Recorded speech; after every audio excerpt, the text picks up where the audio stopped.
leaders of the state's 5 largest school districts are telling state lawmakers they're dismayed that federal funding for schools may be at risk. Wisconsin may not be eligible for more than $2 billion because of low school funding. The letter came from superintendents in Madison, Milwaukee, Racine, Kenosha, and Green Bay. It's the $2 billion question facing state lawmakers: how to avoid risking federal relief money for schools. AJ Byatt-Poor is live at the Capitol with the very latest estimates on how much more the state needs to put into education. AJ?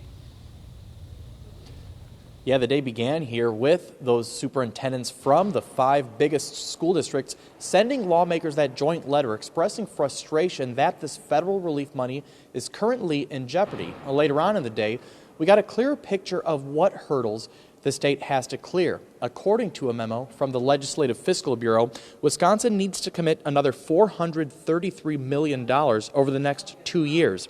Now, it's because of federal requirements that states have to maintain their previous levels of school spending as a percentage of the overall budget. Democrats today called once again for Republicans to expand Badger Care as a solution, saying that would bring the state another $1.6 billion federal dollars on top of locking in the $2.3 billion in education relief. With one vote today, we can take care of a big problem that the Republicans have refused to address yet. So far, they don't seem to be interested.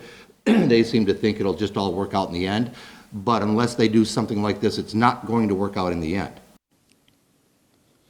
Our Republican leaders have said over the last week this urgency from Democrats is overblown since this is calculated on spending through 2023. They say the state has plenty of time to make sure it is meeting all of those requirements. Our Republicans in charge of the Joint Finance Committee have not yet been available for comment today.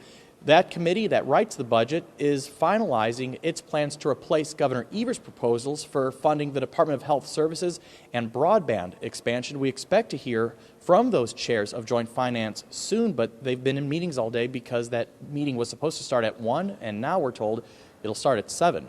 Reporting live at the state capitol, AJ Byatt-Poor, 27 News.